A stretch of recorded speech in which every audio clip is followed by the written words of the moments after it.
Assalamualaikum warahmatullahi wabarakatuh.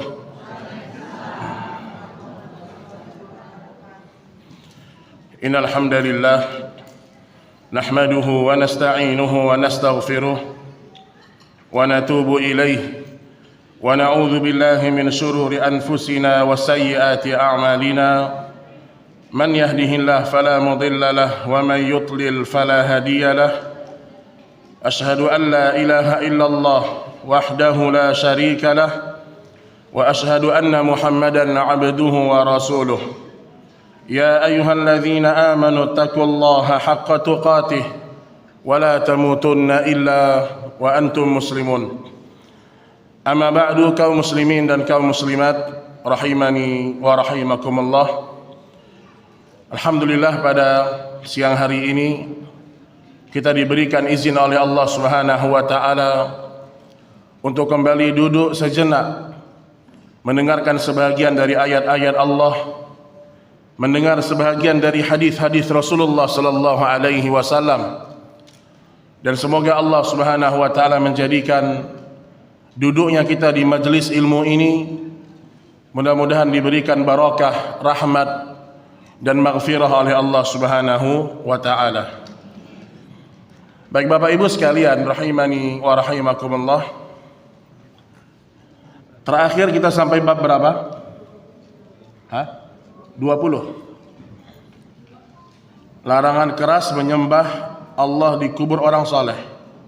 Itu sudah selesai atau belum? Udah ya? Lupa semua ya?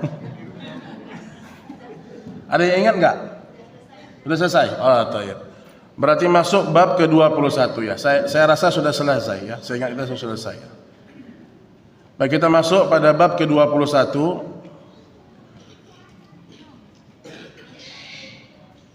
yaitu berlebih-lebihan terhadap kuburan orang-orang saleh menjadi penyebab dijadikannya sesembahan selain Allah.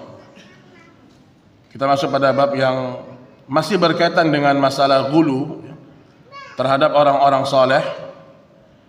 Namun di bab ini diperluas ya, diperluas pembahasan bab ma jaa annal ghuluw fil quburi salihin yusayyiruha awthanan tu'badu min dunillah. Berlebih-lebihan terhadap kuburnya orang saleh menjadi penyebab dijadikannya sesembahan selain Allah. Bab ke-20. Yang bawa kitab tauhid sama enggak, Bu? Itu Ibu, ada sama. Yang bawa kitab tauhid ada? Betul? Bab 20. Karena ada sebagian cetakan yang bab 22 mungkin.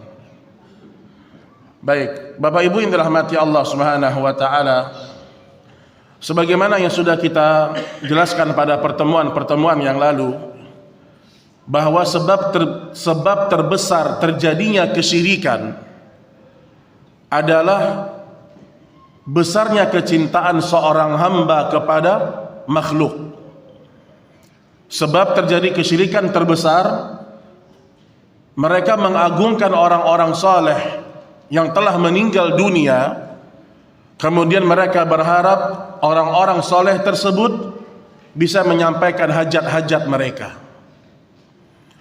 Dan sebagian kaum muslimin, mereka memahami bahwasanya mereka tidak meminta kepada orang-orang soleh itu yang sudah mati. Jadi kalau kita mengatakan kalian jangan sembah kuburan, mereka tidak akan setuju dengan itu.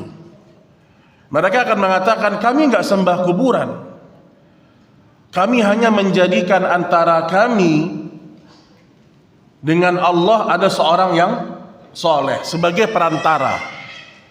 Itulah kesyirikan. Jadi kesyirikan itu menjadikan perantara antara hamba dengan Allah, ada wasilah. Maka di bab ini dipertegas bahwasanya annal ghuluwa fi quburi salihin yusayyiruha awthanan tu'bad min dunillah. Sikap gulu terhadap kuburnya orang-orang saleh itu menjadi penyebab dijadikannya sesembahan selain Allah. Ada orang soleh, ketika dia masih hidup, kita boleh minta doa sama dia, boleh. Tapi kita tetap meyakini Allah yang mengabulkan doa. Ini tawasul kepada orang soleh yang masih hidup, boleh atau tidak? Boleh. Namun kalau dia sudah mati, sudah jadi bangkai, dimakan sama ulat, sudah mati, sudah wafat, maka dia tidak bisa lagi kita jadikan sebagai wasilah kita. Tidak boleh bertawassul kepada orang soleh yang sudah mati. Makanya dulu ketika terjadi banyak permasalahan setelah Nabi SAW meninggal dunia, Nabi wafat, banyak masalah. Sebagian para sahabat ada yang ditimpa dengan paceklik, musim paceklik yang sangat panjang, nggak turun hujan. Tapi tidak ada satupun dari mereka yang datang ke kuburnya Nabi minta sama Nabi agar diturunkan hujan. Tidak ada. Terjadi juga banyak peperangan setelah Nabi wafat, tapi tidak pernah Abu Bakar, Umar, Utsman dan Ali mereka datang ke kuburnya Nabi kemudian minta sama Nabi kemudahan. Tidak ada. Makanya di sini perlu kita perhatikan sebab terbesar menjadikan kuburnya orang soleh sebagai tempat meminta hajat. Makanya dalam Islam kuburan harus benar-benar sederhana. Kuburan dalam Islam itu sederhana, Pak. Sampai Nabi SAW memberikan beberapa wasiat. Nabi mengatakan, jangan kalian tulis apapun di atas kubur kalian. Nggak boleh ditulis. Ini hukum asalnya demikian. Makanya Utsman bin Maz'un ketika dia meninggal dunia, maka Nabi SAW menguburkan beliau di Baqi. Jadi sahabat yang pertama kali dimakamkan di Baqiul Gharqad itu Utsman ibn Maz'un. Setelah Nabi makamkan beliau, kemudian Nabi meletakkan beberapa batu. Sambil Nabi mengatakan ini tanda bahwa ini kuburannya Utsman ibn Maz'un. Maka kata para ulama, ya, kalau hanya memberikan tanda boleh, tapi ditulis tidak boleh. Walaupun sebagian mengatakan ditulis boleh, tetapi yang lebih selamat selama kita bisa tidak tulis itu lebih afdal.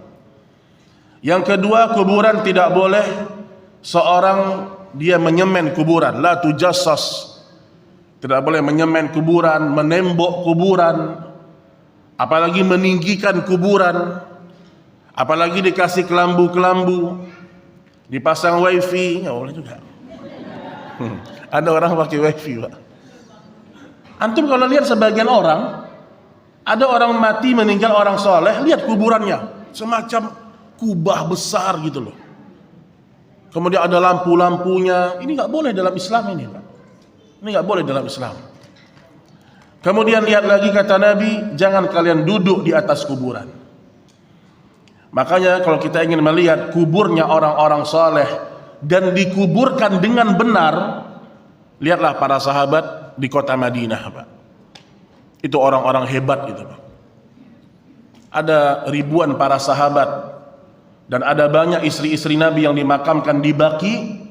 Itu orang-orang ahli surga semua. Tapi kubur mereka hanya 1 jengkal lebih tinggi daripada tanah. Ini menandakan bahwasanya kuburan tidak boleh dispesialkan. Baik, kita bacakan satu atau beberapa dalil dalam bab ini. Pertama, Ruya Malik fil Muwatta. Diriwayatkan oleh Imam Malik dalam kitab Al-Muwatta. Siapa Imam Malik ini? Imam Malik ini adalah gurunya Imam Asy-Syafi'i. Jadi Abu Hanifah ini yang paling senior. Abu Hanifah punya murid namanya Imam Malik. Imam Malik punya murid namanya Imam Asy-Syafi'i. Dan Imam Syafi'i punya murid namanya Imam Ahmad. Dan ternyata masing-masing mereka tidak taklid kepada gurunya. Abu Hanifah punya pendapat sendiri masalah fikih yang disebut dengan mazhab Hanafi.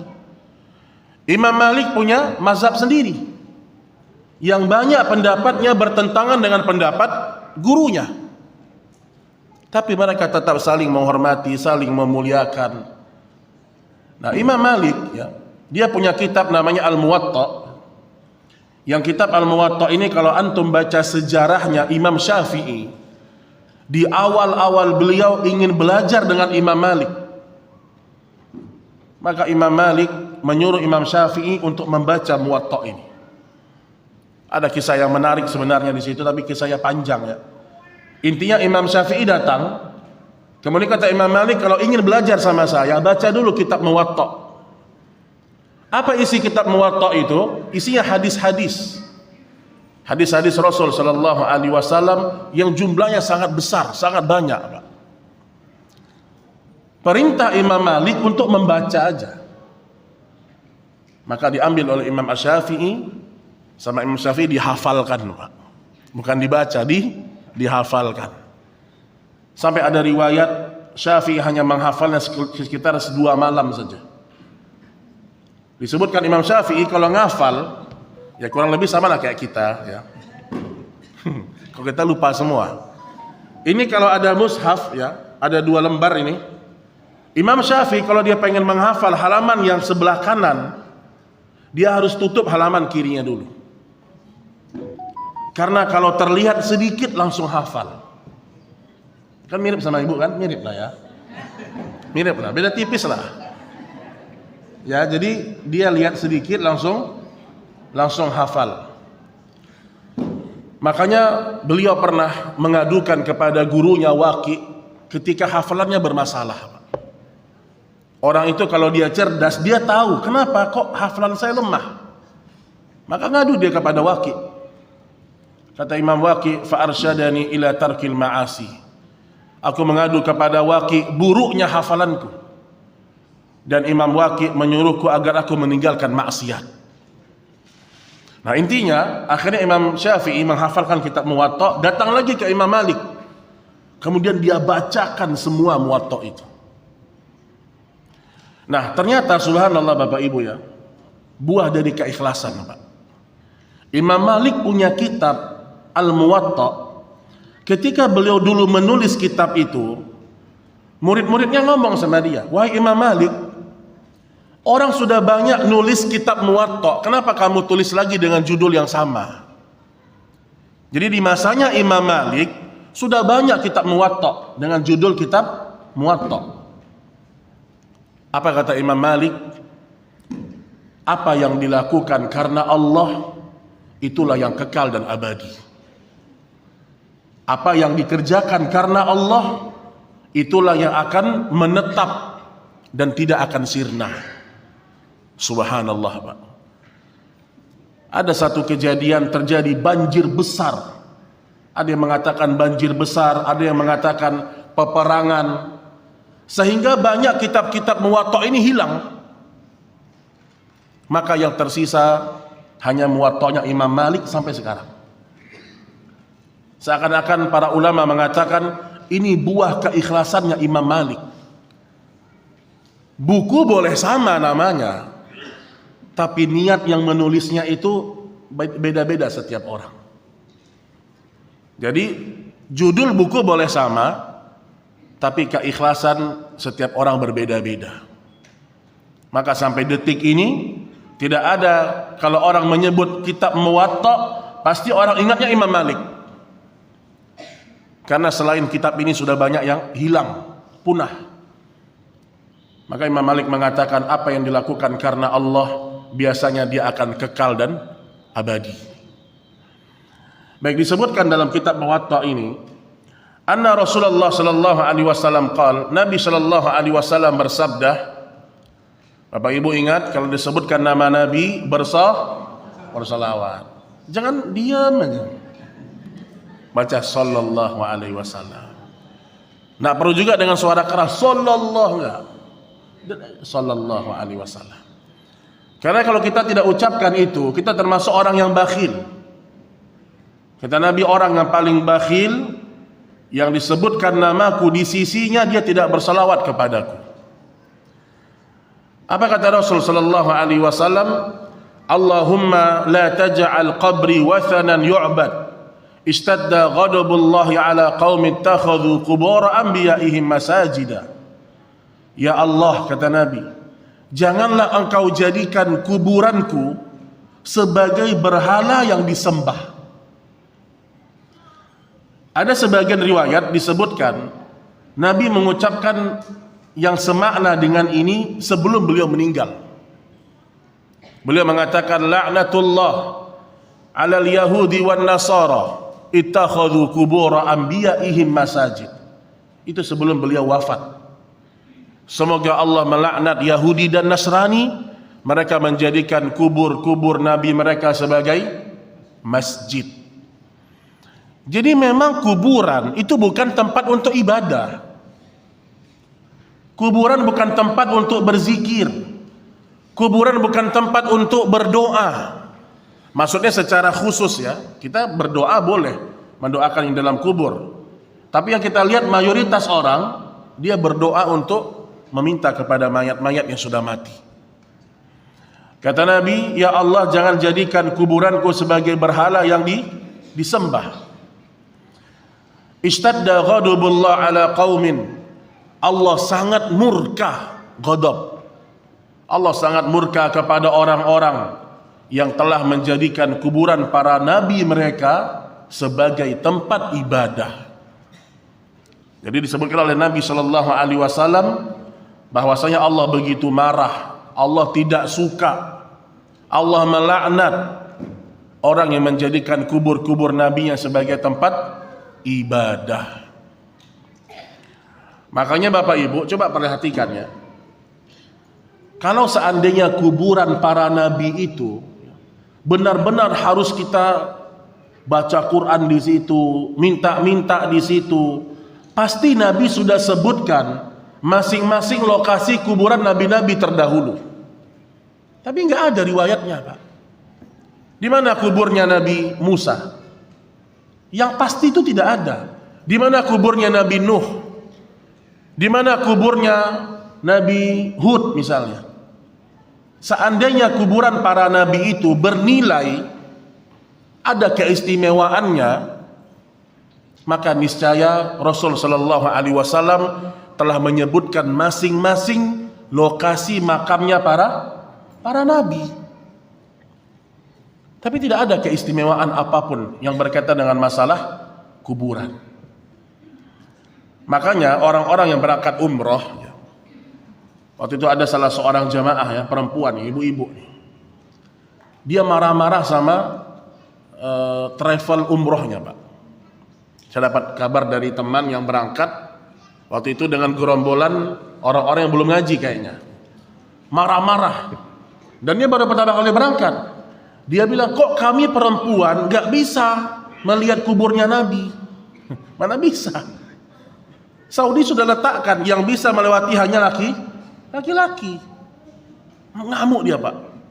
Ini travel gimana ini? Kami udah jauh-jauh dari Indonesia, kok gak bisa lihat kuburnya Nabi? Memang gak bisa. Perempuan gak bisa melihat. Laki-laki saja hanya lewat. Kemudian protes lagi. Kok laki-laki aja yang bisa masuk ke dalam baki? Kenapa perempuan gak diizinkan masuk?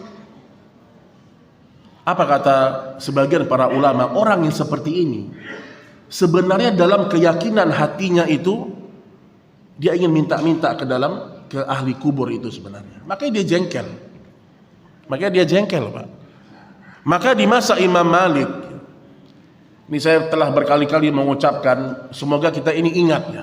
Di masa Imam Malik, banyak orang berbondong-bondong datang ke Masjid Nabawi. Tapi bukan untuk sholat di Masjid Nabawi. Tapi mereka ingin bertawasul kepada kuburnya Nabi. Sehingga mereka masuk Masjid Nabawi, nggak pakai sholat, langsung ke kuburnya Nabi. Minta-minta di situ. Imam Malik khawatir. Kalau ini dibiasakan nih, orang akan jatuh kepada kesyirikan yang banyak. Imam Malik buat peraturan, siapapun yang masuk harus sholat sunnah 2 rakaat di Masjid Nabawi. Supaya tujuannya bukan untuk mengkeramatkan kuburan itu. Makanya ya, kita ini kalau kita punya kuburan orang tua kita, ayah kita, ibu kita, kita berziarah dengan tujuan yang paling utama mengingat kematian. Bukan kita berkeluh kesah di situ, bukan. Datang ke kuburan ibu, seorang wanita datang, Umi, suami saya zolim sama saya. Ngomong sama ibunya sudah wafat padahal. Ini juga di antara penyimpangan akidah ini. Ada orang, dia itu kalau curhat sama orang tuanya yang sudah wafat, itu nggak boleh dalam agama kita, Pak. Orang kalau mau curhat, bangun malam, sholat tahajud, angkat tangan, doa, itu yang benar. Ini datang ke kuburan ayahnya yang sudah wafat, ibunya yang sudah wafat, kemudian ngomong sama ibunya di situ. Padahal mayat tidak bisa mendengar ucapan kita. Sampai Allah mengatakan, "Lau sami'u mastajabu lakum." Seandainya mayat-mayat itu mendengar, niscaya mereka tidak akan bisa juga mengabulkan doa kalian. Jadi tolong difahami bahwasanya orang kalau sudah wafat, dia sudah berada di alam barzakh. Dan dia menunggu doa-doa dari anak-anaknya yang soleh atau kerabat-kerabatnya yang soleh. Itu yang benar dalam agama. Makanya aneh kan, ada orang meninggal, kita yang mandikan, kita yang kafani, kita yang gotong ke kuburan, tiba-tiba kita minta hajat kita sama dia. Dia aja nggak bisa mandikan diri dia sendiri. Bisa atau tidak? Nggak bisa. Itu kan logika, Pak. Nah, itu poin pertama yang berkaitan dengan masalah riwayat ini, ada larangan tegas dari Nabi Shallallahu Alaihi Wasallam. Kemudian juga hadis yang berikutnya, Wali bin Jarir bisanadih, dari Ibnu Jarir. Ibnu Jarir salah seorang ahli tafsir ya. Dengan sanadnya dari Sufyan an Mansur an Mujahid fi qaulih. Sanadnya dari Sufyan, kemudian dari Mansur dan dari Mujahid. Ini sanad-sanad jalur para ahli tafsir. Jadi maksud saya riwayatnya jelas. Sampainya kepada Imam Mujahid. Mujahid ini siapa? Ini muridnya Ibnu Abbas. Jadi Ibnu Abbas punya beberapa orang murid. Sebagaimana Ibnu Mas'ud punya beberapa orang murid. Disebutkan berkaitan dengan firman Allah Subhanahu wa taala dalam surah An-Najm ayat 19, "Afara'aytumul Lata wal Uzza?" Qal kana yaluttu lahumus sawiq famata fa'akafu ala qabrih. Disebutkan ya, dengan firman Allah Subhanahu wa taala, jelaskan kepadaku wahai kaum musyrik tentang berhala yang bernama Lata dan Uzza. Jadi Lata dan Uzza, kata Imam Mujahid rahimahullah taala, siapa Lata ini? Kata Mujahid, kana yaluttu lahumus sawiq. Dia adalah orang yang dahulunya tukang mengaduk air atau mengaduk tepung. Di Lata ini, dia profesinya dulu tukang jual tepung lah, mengaduk tepung. Kemudian dia meninggal dunia, maka setelah itu orang-orang mendatangi kuburannya. Jadi ada sebagian yang menyebutkan Lata ini orang soleh. Ya. Memang dia orang soleh, kemudian dia punya usaha tepung, makanan, kemudian setiap datang jamaah haji, dia hidangkan untuk jamaah haji. Ketika dia mati, maka orang-orang pun mengkeramatkan kuburannya. Dan bukan hanya itu, fa'aqafu ala qabrih.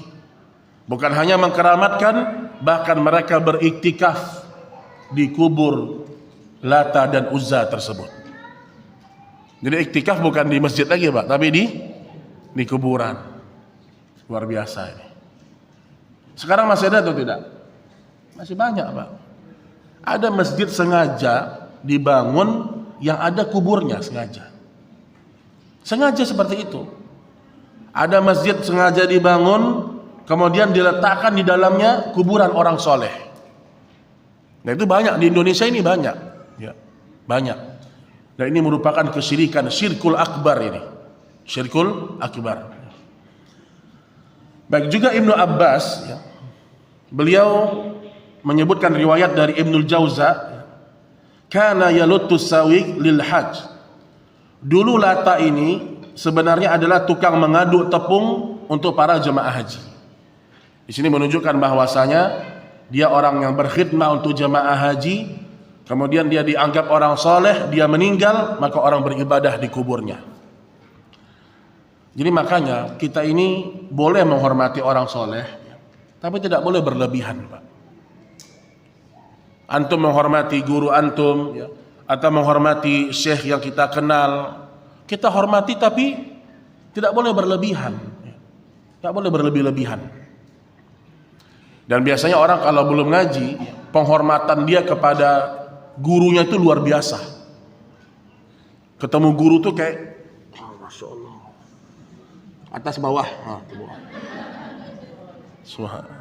dan gurunya pun senang. Ini jadi orang sudah melakukan kesalahan, dia pun senang dibegitukan gitu loh. Akhirnya apa? Akhirnya terpatrilah pada diri umat ini, kalau ketemu orang soleh, ya harus seperti itu kita melakukan. Itu yang harus kita lakukan. Dulu Mu'adz ibn Jabal radhiyallahu taala anhu, beliau ketika melihat di Syam banyak orang-orang Yahudi Nasrani, mereka sujud kepada pendeta, menghormati, memuliakan. Ketika Mu'adz bin Jabal masuk Islam, dia jumpa sama Rasul, dia langsung mau sujud kepada Nabi. Maka Nabi SAW pun mengingkari perbuatan dia. Dan ingat, selalu kita mengatakan, tidaklah seorang melakukan kesyirikan atau melakukan amalan bid'ah pasti awalnya niatnya baik. Jadi nggak ada orang melakukan bid'ah dengan niat buruk, itu nggak ada, Pak. Karena memang bid'ah itu muncul diawali dengan niat baik. Niat baik. Orang datang ke kuburan, jauh-jauh safar, niatnya baik. Kami ingin ketemu dengan walinya Allah. Ada orang ya, di masjid selesai sholat, sallallahu ala Muhammad, muter-muter tuh. Muter-muter, terpusing sendiri muter-muter. Ada salah seorang ikhwan, Pak. Ini ikhwan ini juga apa ya? Dia iseng juga dia sebenarnya. Dia tahu selesai nanti sholat subuh orang bakal keliling di tempat ini. Dia sengaja duduk di situ. Sengaja duduk di situ. Selesai sholat subuh orang muter-muter, dia di tengah-tengah. Sallallahu alaihi wasallam. Ini juga nggak ada sunnahnya nih. Tapi apa niat mereka baik sebenarnya, Pak. Selesai sholat supaya hati kita bersih, ukhuwah Islamiyah terjaga, maka kita keliling, salaman, bersolawat. Niat yang baik. Tapi niat baik tidak bisa membuat itu menjadi sebuah ibadah. Gak bisa, Pak. Besoknya sebelum Ramadan, orang sibuk maaf-maafan. Tidak ada maaf-maafan sebelum Ramadan, tidak ada. Loh, Ustaz ini gimana, Ustaz? Ente kalau punya salah, hari ini minta maaf. Jangan nunggu Ramadan. Tersebar hadis masalah apa? Siapa yang tidak memaafkan, siapa yang tidak saling memaafkan sebelum bulan Ramadan, maka Allah mengabaikan puasanya. Wah, ini hadis tersebar kemana-mana, Pak. Dan subhanallah ya, ini hadis la aslalah, tidak ada asal usulnya. Kalau hadis dhaif masih bisa kita lihat di kitab mana, Pak. Dan yang menariknya kata Ustaz Badru ini, kata Ustaz Badru Salam, ini sepertinya hadis made in Indonesia. Kenapa? Karena tidak ditemukan di kitab-kitab hadis manapun. Dan yang melakukannya hanya orang Indonesia kayak gini. Jadi disinyalir ini buatannya orang Indonesia. Jadi maksud saya bukan masalah tidak boleh maaf-maafan. Kita kalau punya salah sama orang, jangan tunggu Ramadan, hari ini minta maaf. Ini sebagian orang, oh nantilah Ramadan lah, nanti aja Ramadan. Makanya niat yang baik tidak bisa menjadikan itu sebagai sebuah ibadah. Nah, sama kayak kesyirikan yang terjadi terkadang seperti itu. Tidaklah terjadi kesyirikan karena niat yang baik. Niat yang ingin mengagungkan, ingin memuliakan. Baik, kemudian juga di masa Ibnu Mas'ud, ya, ketika Nabi sudah meninggal dunia, maka Ibnu Mas'ud masuk ke sebuah masjid. Dia lihat di situ orang sedang sibuk berzikir. Tapi per halaqah, di sini 10 orang, di sini 10 orang, di sini 10 orang. Mereka ambil kerikil, mereka lempar, astagfirullah, kata mereka. Ambil kerikil, baca subhanallah. Mereka menghitungnya dengan kerikil-kerikil. Kata Ibnu Mas'ud, apa yang kalian hitung? Kata mereka, yusabbihuna, kami bertasbih kepada Allah, kami beristighfar kepada Allah. Kalian hitung saja dosa-dosa kalian, kata Ibnu Mas'ud. Kemudian beliau mengatakan, belum kering kafannya Nabi sallallahu alaihi wasallam, maksudnya Nabi baru meninggal dunia beberapa hari, kalian sudah berzikir dengan cara yang tidak pernah Nabi contohkan. Maka berzikir dengan tasbih tidak ada tuntunannya, tidak ada. Sampai Syekh Bakar Abu Zaid mengatakan, semua hadis yang menjelaskan bolehnya berzikir dengan kerikil, bolehnya berzikir dengan tasbih, semua hadisnya lemah, tidak bisa dijadikan hujjah. Maka berzikir dengan tangan kanan. Niat mereka apa? Niat mereka baik supaya mudah ngitungnya. Sama kayak sebagian ibu-ibu, ada apa tuh? Alat yang apa tuh? Orang buat alat ini untuk ngitung anggota pesawat, dipakai untuk zikir. Makanya zikir dengan tangan aja, subhanallah, subhanallah.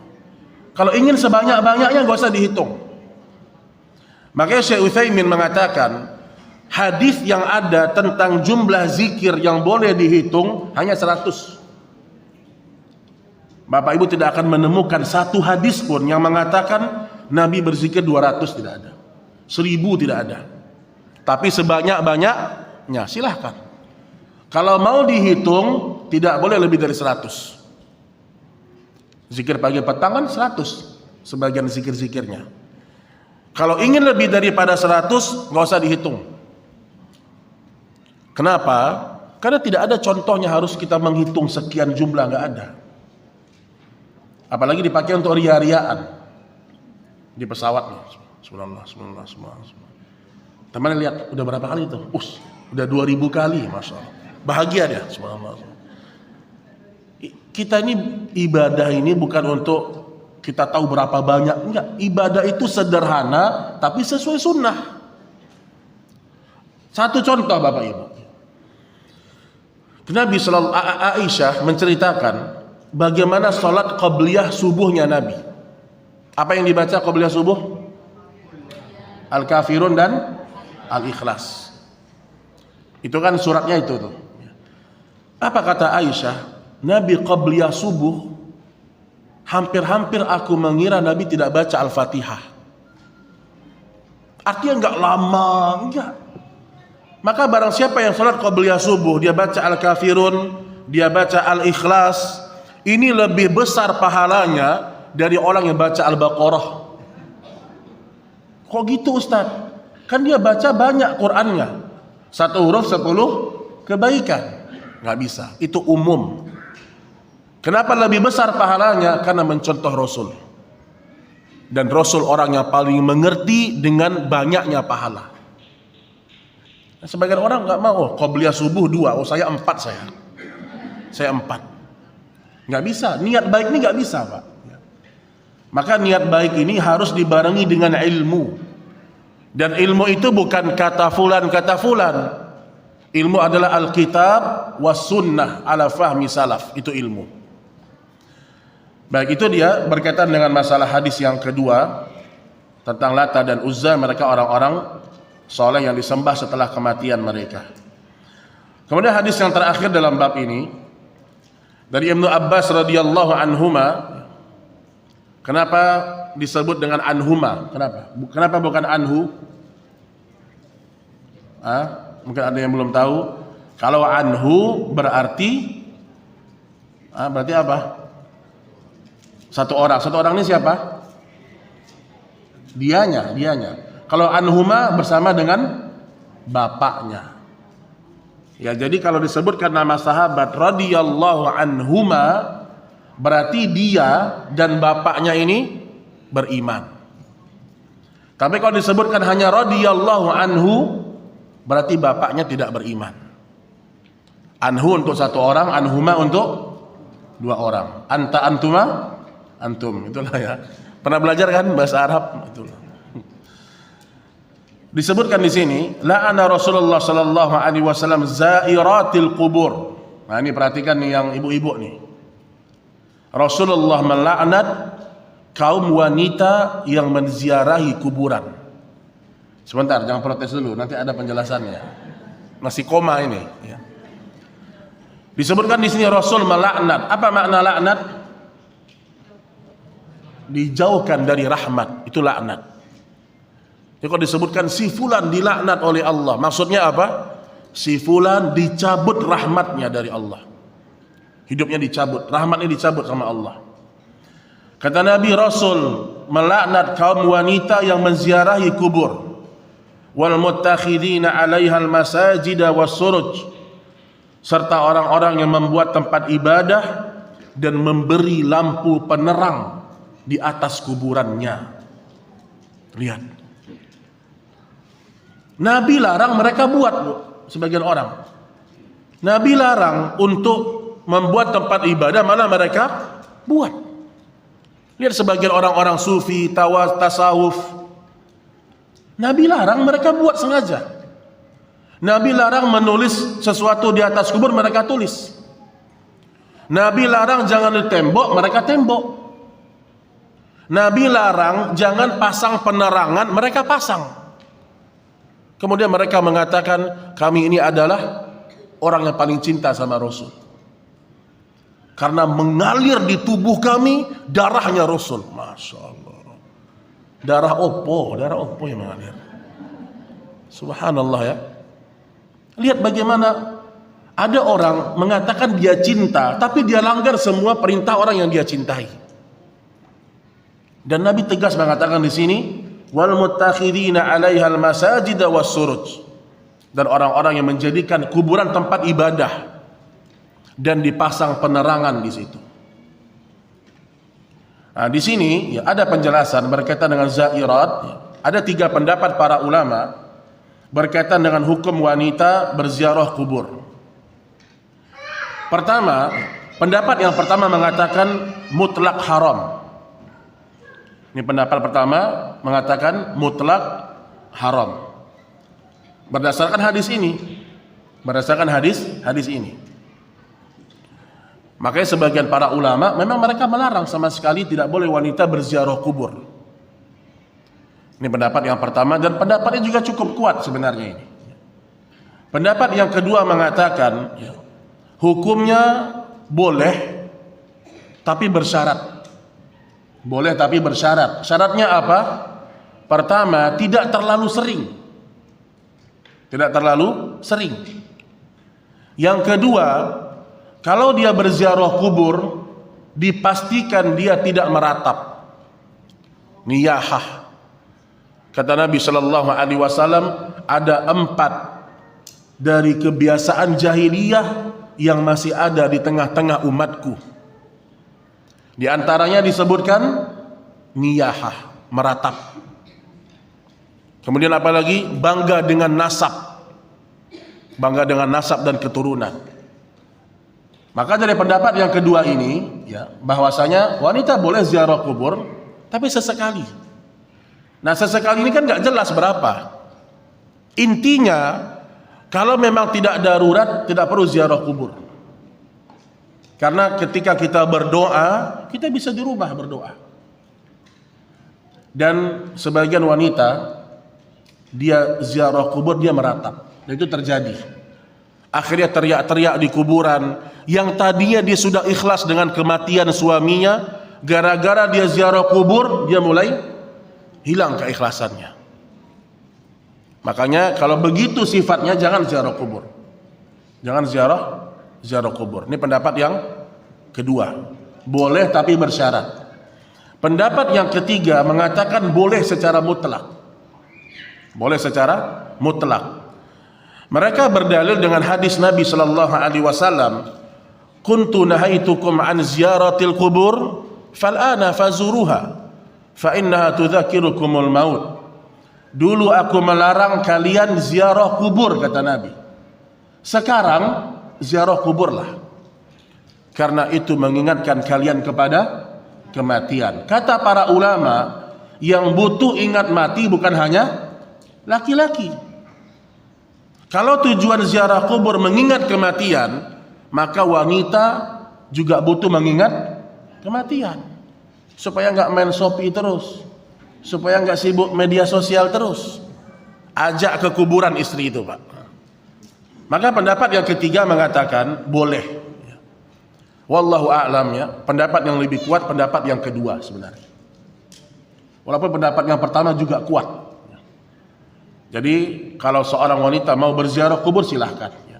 Tapi tidak boleh terlalu sering. Dan dia memastikan dirinya tidak akan niyahah, tidak akan meratap di situ. Tapi seandainya dia milih pendapat yang pertama, itu juga kuat sebenarnya. Itu juga pendapat yang cukup kuat hujahnya. Jadi sebenarnya nih ya, kalau misalnya suami ibu meninggal, ini contoh aja ya, suami ibu meninggal, kemudian ibu nggak ikut ke pemakaman, itu bukan aib.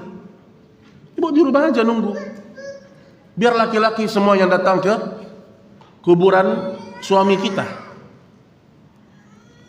Dan sebagian ulama begitu, dia meninggal, istrinya nggak ikut, di rumah aja.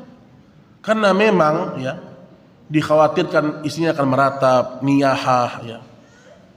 Kalau sebagian kita kan enggak, malah istri itu sebelah makam suami itu lihat. Iya atau tidak? Iya. Saya udah bilang sama istri saya, besok kalau saya mati, kamu gak usah datang ke pemakaman. Saya bilang, udah tunggu di rumah aja. Kata dia apa? Oke, siap. Kata dia. kok senang banget kayaknya gitu kan. Jadi maksud saya ibu tidak salah kalau ibu tidak datang ke pemakaman salah seorang dari keluarga ibu, karena ibu memilih pendapat yang pertama. Ibu khawatir mana nanti saya tidak ridho, udah dengan di rumah tunggu itu lebih baik. Jadi seorang melihat kondisi hatinya masing-masing. Ya. Ada orang yang memang gak kuat dia. Ada seorang wanita nih, ibunya meninggal, Dia bilang saya nunggu di rumah aja, saya nggak ikut ke pemakaman, karena dia tahu. Jangan sampai dia tidak ridho dengan takdirnya Allah Subhanahu wa ta'ala. Baik kaum muslimin dan muslimat rahimani wa rahimakumullah, Bapak Ibu sekalian. Kemudian juga di sini disebut bahwasanya dilarang memasang penerangan. Apa tujuan Nabi sallallahu alaihi wasallam? Kata sebagian para ulama, jangan agar orang-orang tidak terlihat ini kuburan ini spesial. Jadi hukum asalnya semua kuburan itu sama atau tidak? Sama. Tapi ketika ada pembedanya, orang akan mengkeramatkan. Bapak Ibu, kalau kita lihat kuburan Baqi sekarang, kita nggak tahu mana istri Nabi, kita nggak tahu. Karena nggak ada namanya, kemudian nggak ada tanda khususnya, tidak ada. Raja Saudi dulu meninggal, Raja Fahad dan semuanya meninggal. Itu pemimpin-pemimpin Saudi ya, raja. Kuburannya begitu aja Pak, biasa. Batu satu, kemudian sederhana. Nah ini menunjukkan bahwasanya memang banyak terjadi kesyirikan yang berkaitan dengan masalah kuburan-kuburan orang-orang soleh. Kadang-kadang jadi bisnis. Sebenarnya nggak ada mayatnya, ditulis aja di situ. Kubur wali fulan wafat, itu ramai dalam tetangga. Nggak ada mayatnya padahal. Kan dulu ada cerita kan, di mana itu? Ada cerita dari sebagian orang berbondong-bondong ke sana. Ternyata itu kuburan apa? Kuburan KW, dibuat sengaja. Orang nyumbang, ngambil uang di situ seterusnya. Makanya kenapa banyak orang nggak suka dengan dakwah tauhid ini? Kenapa Pak? Karena akhirnya orang ya tidak mau ziarah kubur yang sifatnya seperti tadi. Nah, kita kalau lihat di tempat pemakaman, banyak betul orang minta-minta di situ. Apalagi makam-makamnya sunan ini, sunan itu misalnya. Kalau sunan itu adalah orang-orang soleh, mereka akan dirahmati Allah. Tapi masalahnya apa? Orang-orang ini. Kalau itu orang-orang awam, semoga mereka dimaafkan Allah. Mereka nggak tahu ilmunya. Tapi yang mengerikan apa? Orang-orang yang sudah tahu ilmunya sengaja tetap tidak percaya. Dan subhanallah Bapak Ibu ya, dakwah tauhid ini akan terus dibenci oleh mayoritas manusia karena dakwah tauhid ini menyingkap semua keburukan-keburukan. Dan fitnah itu akan terus datang. Akan terus datang fitnah itu. Kemarin saya mengisi di salah satu tempat ya. Mereka buat semacam tempat untuk belajar Al-Quran dan seterusnya ya. Di satu tempat ya. Terus ikhwan-ikhwan ini cerita, Ustadz tahu nggak Ustadz? Kita mendirikan lembaga ini Ustadz. Sebagian masyarakat senang. Ada sekitar 700 orang yang belajar Quran di sini Ustadz. Maksudnya targetnya itu memberantas buta huruf. Tapi apa? Subhanallah Pak. Fitnah orang apa? Ini yayasan dibiayai sama Vatikan. Dari mana ini Pak? Ini berita baru lagi nih. Maksudnya ini mungkin udah lama ya. Sebagian orang sampai bilang gitu. Oh ini yayasan-yayasan sunnah ini, oh ini dikirimin sama Vatikan biayanya. Kalau dulu kan Wahabi. Mungkin udah nggak laku tuh. Sekarang ganti nih. Dana dari Vatikan. La haula wala quwata illa billah. Dan itu yang mengatakan siapa? Orang-orang yang sering ke masjid juga. Yang dia iri, hasad. Ini mengerikan ya. Tapi fitnahnya begitu ya. Yang penting kita terus berjalan selama kita berada di atas kebenaran. Baik kaum muslimin dan muslimat rahimani wa rahimakumullah. Kita masuk pada bab yang baru sedikit lagi. Bab ke-22. Babu ma jaa fi himayatil Mustafa janabat tauhid wa saddihi kulla tariqin yusilu ila syirki. Kita ambil sebagian saja. Bab yang berkaitan dengan usaha Rasulullah sallallahu alaihi wasallam dalam menjaga tauhid dan menutup setiap jalan menuju kesyirikan. Jadi sini kita mulai membahas apa usaha Nabi untuk menjaga tauhid umat dan bagaimana Nabi memberantas yang namanya kesyirikan. Wa qauluhu ta'ala dalam surah At-Taubah ayat 128, Allah Subhanahu wa taala berfirman, "Laqad ja'akum rasulun min anfusikum azizun 'alaihi ma 'anittum harisun 'alaikum." Sungguh telah datang kepadamu seorang rasul dari kaummu sendiri. Maksudnya apa dari kaummu sendiri? Apa maksudnya? Pertama, maksudnya adalah manusia. Sungguh telah datang Rasul dalam bentuk manusia. Kenapa Allah sebut seperti ini dalam Al-Quran? Supaya orang-orang bisa mencontoh Rasul, sadar Rasul ini bukan malaikat. Dia manusia, makan, minum, buang hajat, punya keluarga, punya istri. Karena Rasul dalam bentuk manusia harusnya bisa kita tiru dan teladani. Maksudnya di situ, Pak. Maka Allah mengatakan di sini, dia dari kaummu sendiri, dari kalangan manusia. Azizun alaih, berat terasa olehnya penderitaanmu. Ma'anittum harisun alaikum. Sangat menginginkan keselamatan untukmu. Amat belas kasihan lagi penyayang kepada orang-orang mukmin. Jadi kalau kita lihat Bapak Ibu, aturan-aturan Allah dan Rasulnya, misalnya Rasul perintahkan A, perintahkan B, melarang A, melarang B, itu tujuannya untuk apa? Karena Rasul cinta sama kita. Sampai dalam sebuah riwayat disebutkan, ketika Nabi mendakwahkan Islam kepada keluarga-keluarga besarnya, Nabi mengatakan, wahai pamanku, wahai kerabatku, aku berdakwah kepada kalian dan aku pegang pinggang-pinggang kalian supaya tidak dilempar oleh Allah ke dalam api neraka. Ini kalimat apa ya? Semacam majas sebenarnya. Aku pegang pinggang-pinggang kalian supaya kalian tidak masuk neraka. Namun ternyata kalian memilih untuk kufur kepada Allah dan Rasulnya. Subhanallah, Pak. Rasul itu sayang sama kita. Wanita dilarang dengan tidak boleh begini, pakai hijab, tidak boleh sembarangan ketemu sama orang, tidak boleh safar tanpa mahram. Itu bentuk kasih sayang Rasul sama ibu-ibu, supaya selamat, supaya aman. Tapi orang banyak menyangka perintah Rasul ini berat. Perintah Rasul ini mengekang kami, ya atau tidak? Karena dia nggak tahu bagaimana kasih sayang Rasul kepada dirinya. Kemudian juga disebutkan, apa kata Aisyah radhiyallahu taala anha, Nabi, Bapak Ibu, ini bentuk kasih sayangnya sama kita nih. Disebutkan, kalau beliau diberikan dua pilihan dalam agama ini, pilihan A, pilihan B, kemudian Nabi akan memilih untuk umat ini, untuk kita, yang paling mudah dikerjakan selama bukan dosa. Itu yang dipilih sama Nabi. Ada dua pilihan ini, dua-duanya perintah Allah. Nabi pilih yang paling mudah untuk umat, selama tidak dosa. Contoh, sholat Isya. Sebenarnya sholat Isya, kalau kita bicara mana yang lebih afdal, itu diakhirkan, ya atau tidak? Tapi Nabi dia nggak egois. Nabi mampu aja, Pak, sholat Isya di tengah-tengah malam, mampu Nabi. Nabi kalau tahajud Al-Baqarah selesai, lanjut terus. Tapi Nabi pikirkan umat. Umat mampu nggak?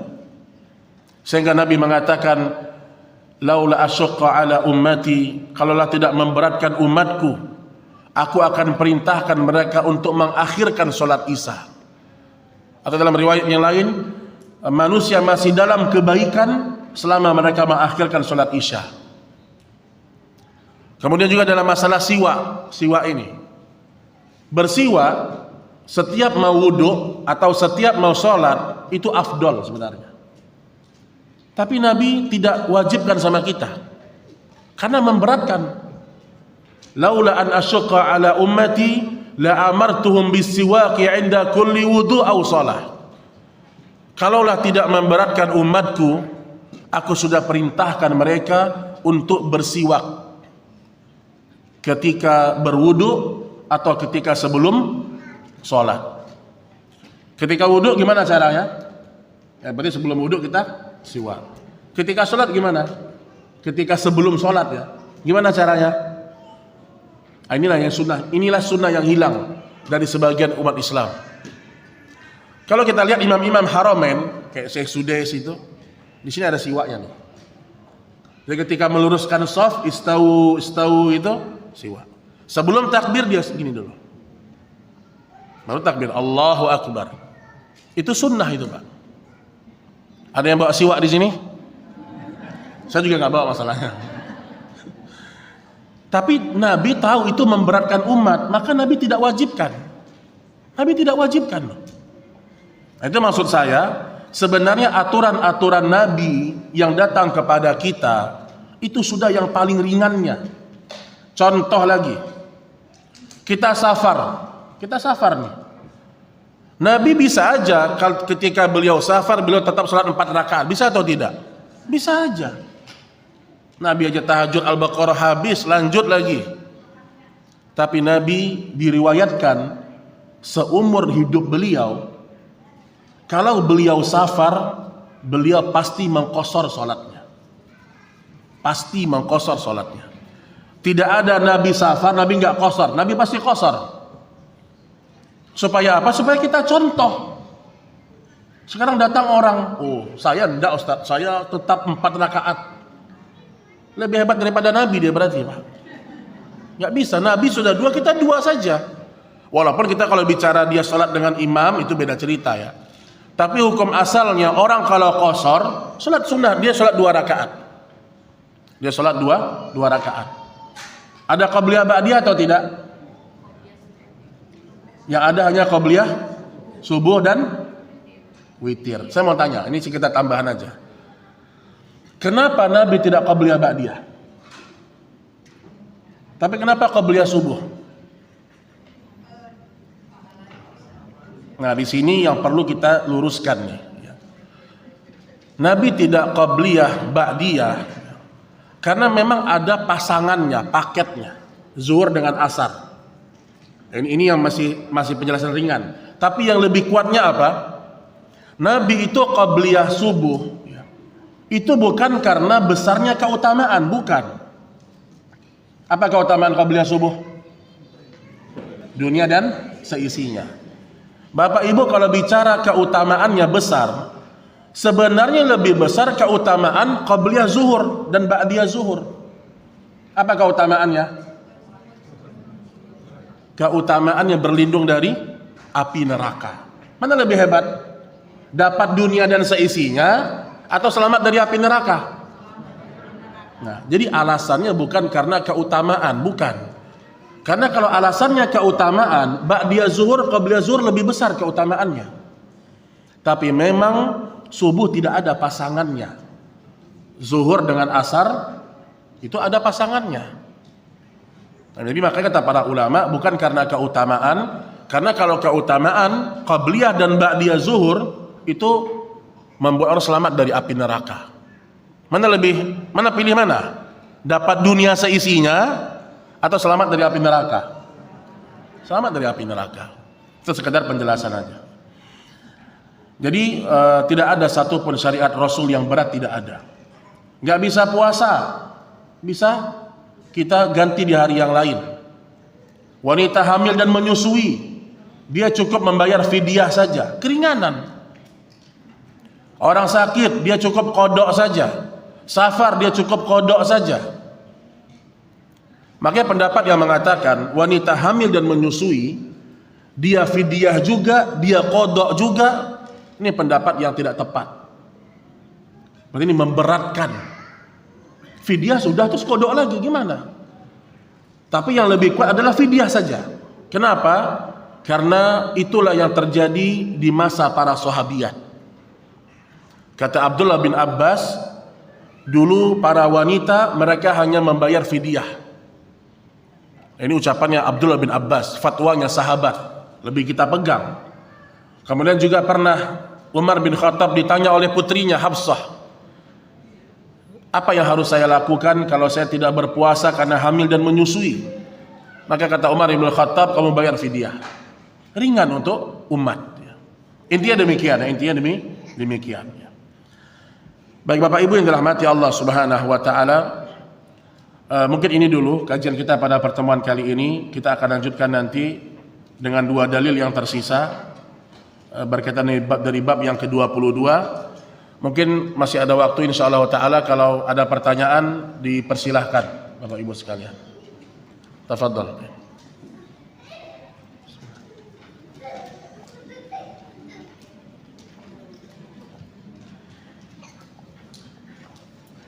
Ada pertanyaan? Silahkan Mik. Atau di kertas.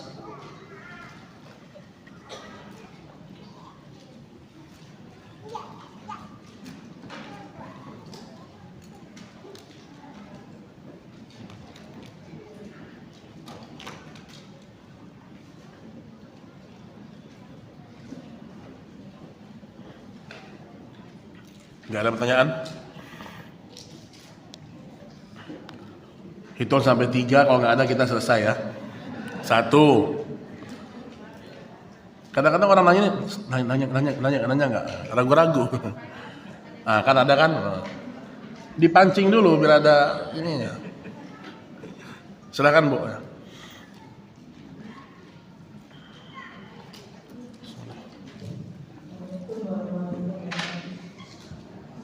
Waalaikumsalam. Ya. Mengenai? Ya.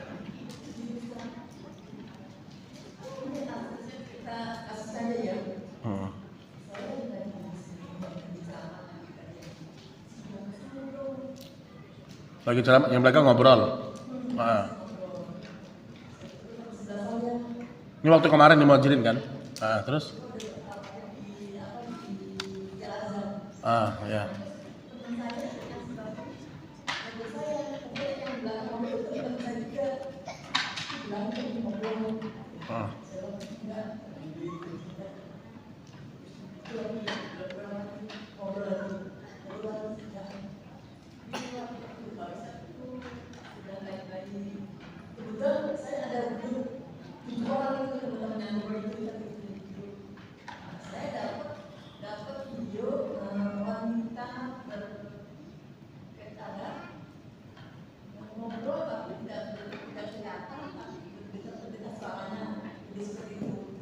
Pertanyaannya Bu, terus?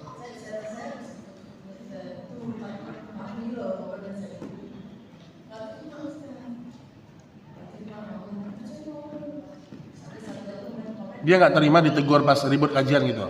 Nah, terus?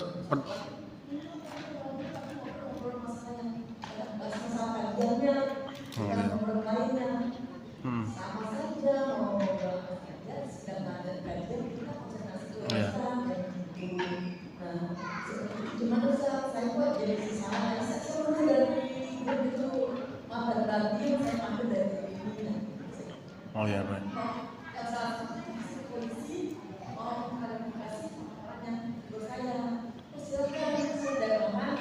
Berarti intinya kan dia ribut ketika kajian kan?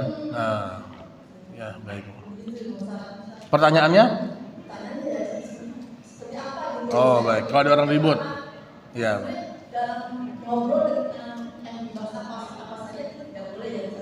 Baik. Baik Bu, ya. Ya ini, ya. Baik, barakallahu fiik Bu. Itu aja ya. Baik. Jadi memang di antara adab ketika kita belajar, kita fokus dengan apa yang disampaikan. Oh ini kalau kita ini sekarang ini Bu masih ringan kita ini. Ya. Kalau sebagian masyayikh ya, dia benar-benar ketat. Sampai ada sebagian masyayikh tidak mengizinkan orang itu untuk duduk di dinding. Ya. Kita masih santai, masya Allah. Ya. Ada yang begitu cara belajarnya. Jadi ketika disampaikan materi pengajian, maka jangan ibu jadi ustazah juga di belakang. Jadi sibuk juga membahas tuh. Itu sedang penyampaian materi, ya. Nanti kalau ada yang ragu tanya. Ini kadang-kadang gini nih, ustaznya ngomong nih, hukumnya nggak boleh. Dia bilang, kemarin boleh loh kata ini. Nah. Itu tuh seringnya begitu biasanya. Dan itu sehingga mengganggu orang belajar.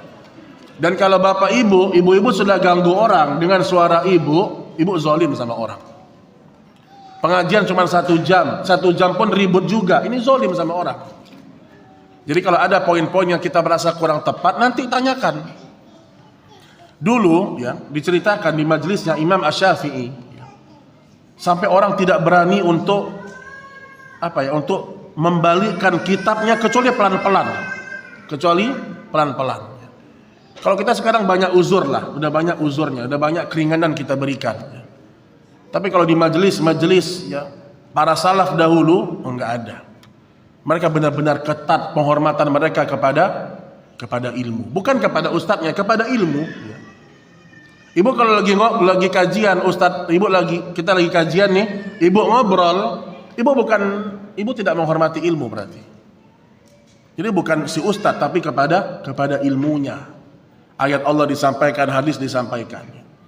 Makanya nanti biasa orang-orang kayak gini, ya, ilmunya tidak akan barokah. Ya. Ustadznya bahas gibah, dia keluar masjid udah gibah lagi tuh. Nah, biasa begitu tuh. Ilmunya nggak diamalkan. Ustadz sudah bahas masalah haramnya riba, dia nggak pernah bisa meninggalkan riba. Padahal dia duduk di majelis itu. Karena dia hanya duduk, dia nggak berusaha untuk merenungi, kemudian mempelajari. Jadi itu ya jemaah sekalian. Jadi kalau ada yang menegur, ya, itu bentuk kasih sayang dia sama antum berarti. Jangan pula marah kita ditegur. Ya, barakallahu fiik.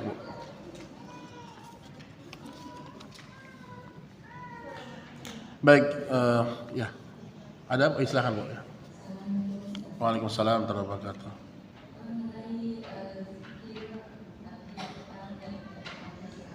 Coba agak keras suara sedikit. Ah ya.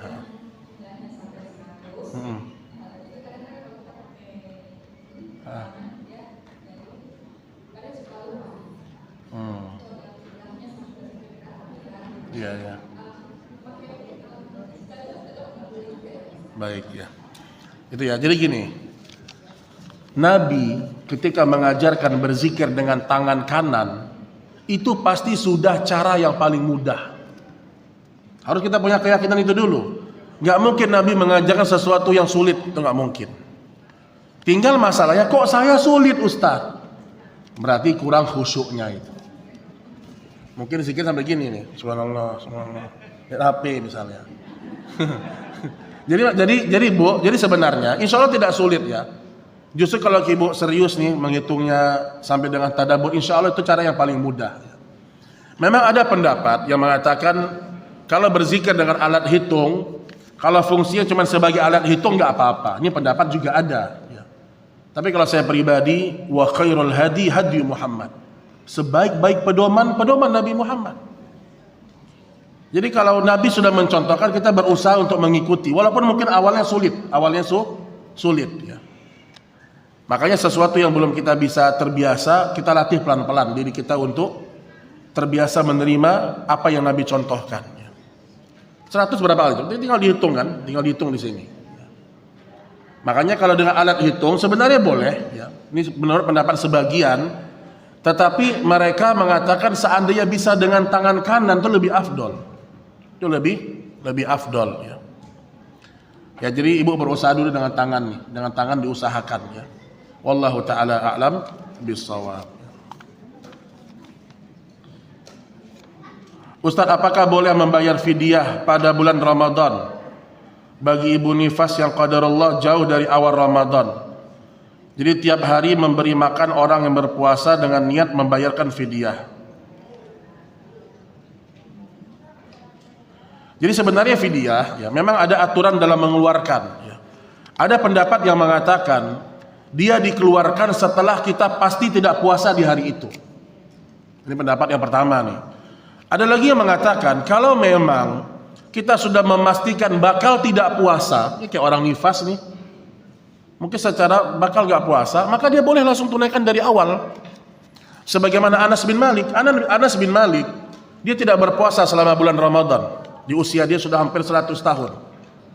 Maka di hari pertama Ramadan dia langsung fidyah semuanya, karena dia sudah memastikan dia gak akan puasa. Tapi kalau kondisi seseorang, dia sakit nih, masih ada potensi sembuh, kayaknya saya bisa puasa nanti, puasa ke-10 bisa, maka jangan dia bayar dulu fidyahnya sampai dia benar-benar tidak puasa, baru dia keluarkan. Ini masalah fikih, biasa ulama berbeda pendapat.